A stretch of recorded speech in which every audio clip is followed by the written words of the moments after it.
नमस्कार, स्वागत है आपका A1 राजस्थानी में। स्वागत है आपका मंजू शर्मा जी के प्रधान कार्यालय, जहां पर उनकी जीत को लेकर उनके कार्यकर्ता आश्वस्त ही नहीं बल्कि पूरे विश्वास है कि वो बहुत ही भारी भरकम मतों से जीतेगी। आइए जानते हैं कि उनकी जीत के लिए क्या रणनीति है। नमस्ते मैम, इस बार जिस हिसाब से बीजेपी का प्रचार प्रसार हो रहा है, तो आपको लगता है कि बीजेपी जिस हिसाब से आगे बढ़ रही है वो उन 25 सीटों को प्राप्त कर पाएगी? लगता क्या है, कर चुकी है, कर पाएगी क्या? हमारी 25 सीटें हमारे पास हैं, हम जीते हुए हैं। और क्योंकि औपचारिकता हर चीज़ में होती है, तो औपचारिकता वाला काम चल रहा है जी, मतलब आप अपनी जीत को निश्चित मान चुकी है? बिल्कुल निश्चित है, हमारी जीत निश्चित है, थी और रहेगी। मैम, जैसे 25 सीटें अपनी आएगी, अगर यहाँ से मंजू शर्मा जी जीतती है तो आप क्या परिवर्तन चाहती है? क्या परिवर्तन होगा उनके जीतने से यहाँ पे? देखिए, मंजू दीदी के जीतने से और मोदी जी के जीतने से, क्योंकि सेंटर में हमारी मोदी जी की सरकार बनेगी और मोदी जी ने जो कार्य किए हैं और कार्य करने की योजनाएं हैं उनकी, वो निरंतर महिलाओं के लिए काम कर रही हैं। और मंजू दीदी का भी ध्येय ये है कि महिलाओं की सुरक्षा पर सबसे ध्यान दिया जाए, उनके स्वास्थ्य पर ध्यान दिया जाए। और अगर घर की महिला स्वयं स्वस्थ रहेगी और सुरक्षित रहेगी तो निश्चित रूप से परिवार और राष्ट्र दोनों ही सुरक्षित रहेंगे। जी मैम। मैम, आप जैसे मंजू शर्मा के सपोर्ट में है, तो आप कितना प्रयास कर रही हैं कि वो कितने वोटों से जीतेगी आगे चल के? वो करीबन 1.5 से 2 लाख वोटों से मंजू शर्मा जी जीतेंगी। और हमारा पूरा प्रयास है घर घर से एक एक वोटर को निकाल के लाने का। बड़े नेता तो बोल रहे हैं कि हम 7-8 लाख से जीतेंगे, आप 1-1.5 लाख पर ही अटके हुए हैं। क्यों, क्या डर है क्या? नहीं, डर नहीं है, ये एक विधानसभा का आंकड़ा है। अगर सारी विधानसभा को ओवरऑल हम लगाएंगे तो 7 से 8 लाख वोटर से मंजू दीदी जीतेंगी।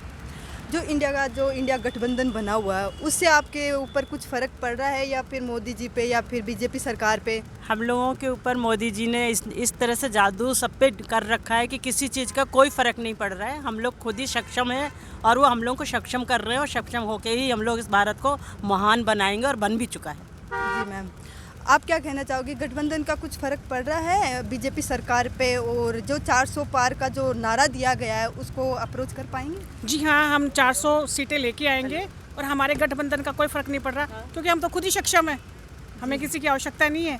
और जो लोग हमारे पास आ रहे हैं उसका तो हम खुद मोस्ट वेलकम कर रहे हैं कि पधारो, हमारा परिवार है, लंबा चौड़ा परिवार है, उसमें आपका भी स्वागत है।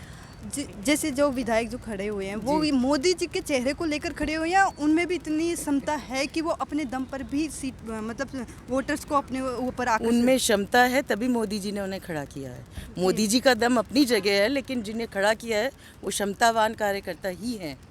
ऐसे थोड़ी कि सड़क पर चलते को खड़ा कर देंगे मोदी जी। वो सब बहुत अच्छे कार्यकर्ता रहे हैं, तभी मोदी जी ने उन्हें टिकट दिए हैं।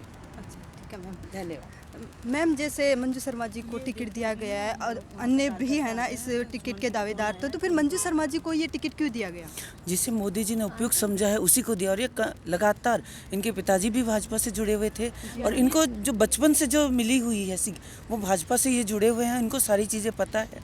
और भाजपा के साथ इनका जो लगाव है, उसकी वजह से कंटिन्यू, और लोगों में जो लोकप्रियता है मंजू जी की, उसकी वजह से इनको ये टिकट दिया गया। और ये निश्चित है कि ये जीतेंगे, और एक तरफा जीत होगी। इसमें कोई 7 लाख, 1.5 लाख, 2 लाख की कोई नहीं है, एक तरफा जीत है और हम जीतेंगे इसमें।